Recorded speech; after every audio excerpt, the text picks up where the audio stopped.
All right. So, mental gymnastics. So, mental gymnastics is a thing that a lot of critics of Mormonism or former Mormons criticize active Mormons of using, or at least active Mormons that know stickier bits of history of using. So, what is mental gymnastics? Online, the definition is mental gymnastics, a difficult and complex logical thought or processes. To cope with these mental this is a sentence. To cope with these mental gymnastics, we apply various ways of simplifying and reducing the information. Inventive, complex arguments used to justify unjustifiable decisions or situations. People often perform mental gymnastics to blame anyone but themselves. So, again, critics of the church or Mormons in general will say that, oh, you're using mental gymnastics to justify this or that. I can say that that does happen to an extent, but not to the extent of that's the only reason why you're a member. And I think it happens with most anyone that, or anything. So let's think back to when people thought the Earth was flat. Were others trying to reason and say why it was not flat, and try to make up excuses as to why the theory of the Earth being a sphere was wrong, or the Earth being the center of the universe, things like that. I think that in any field where someone has a firm belief in one thing or a firm view on one point or another, they're going to do some mental gymnastics to rationalize it. Specifically thinking about one of my friends who is an avid supporter of abortion. I had mentioned to him about how Planned Parenthood was chopping up baby parts, and I think I had said something else along the lines of a company chopping up baby parts, and he thought it was horrible. But then when he found out it was Planned Parenthood doing it, he's like, oh, no, it's okay because yada, yada, yada. And so there's a little bit of mental gymnastics there where, oh, I'll justify something that's unjustifiable so that I can feel good about it. And so so let's take the example of someone that's left the church, someone that has, I thought A equaled B, and now that I know A does not equal B, I'm going to leave the church because B will say the church is true, maybe. I'm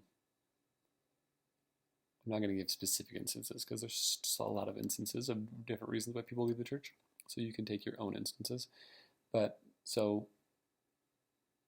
this person that left the church, they don't want to do the gymnastics required to allow A to equal B.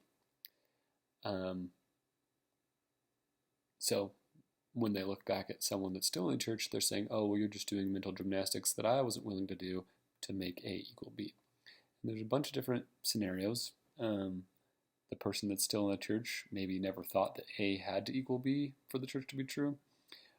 Or it could mean that they once thought like you, that A had to equal B for the church to be true.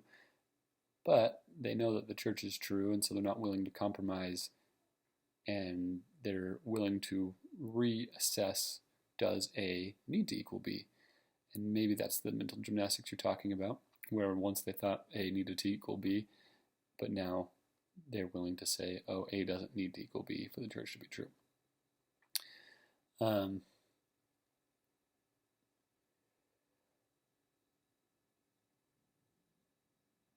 So I've had friends and acquaintances that have had crazy, miraculous experiences within the church, and people that have had the gift of tongues, people that have said prayers and been delivered from attack immediately, people that have seen very real miracles in their life.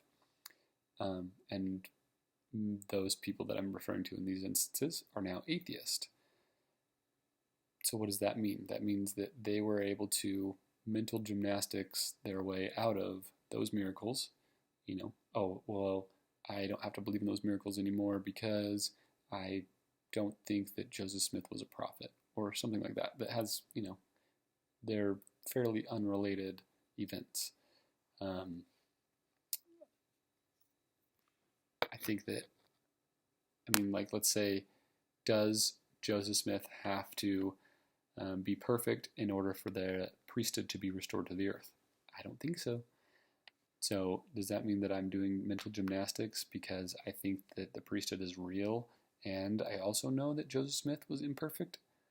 No, that just means that he's a human and that I'm a human and that you're a human, and it kind of gives us each a little bit of hope. If God can use someone as imperfect as Joseph Smith to bring the gospel restored, then he can probably do a lot with us as well. You and I, because we are just sinners like the rest of the world, right? We make mistakes. So mental gymnastics, there's the point, is everyone does them to one extent or another.